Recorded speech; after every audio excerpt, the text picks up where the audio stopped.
Inilah sosok mahasiswi Lampung yang digerebek bareng dosennya VO.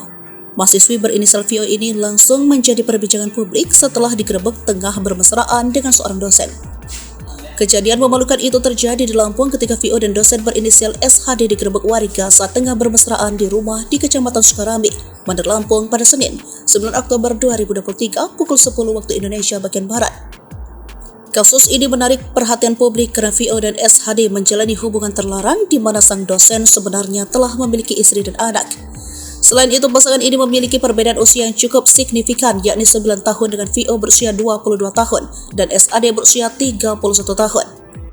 Dosen dan mahasiswi tersebut kemudian digelandang warga ke Polda Lampung.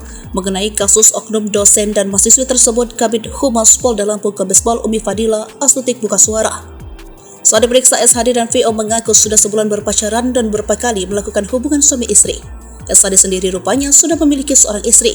Adapun mahasiswa itu mengetahui bahwa dosen tersebut telah memiliki istri. Atas kasus tersebut, memicu rasa penasaran dari publik terkait sosok mahasiswi berinisial VO itu. Melansir laman Facebooknya, VO merupakan mahasiswi semester 7 program studi manajemen pendidikan Islam di UIN Trident Inter Lampung. Mahasiswi berparas cantik itu diketahui masih berusia 22 tahun yang lahir di Bandar Lampung pada tahun 2001. VO dikenal sebagai sosok yang gemar traveling atau jalan-jalan. Terlihat dari beberapa postingan kerap liburan di Bromo, Malioboro, dan lain sebagainya. Namun, akun media sosial VO kini sudah tidak dapat diakses.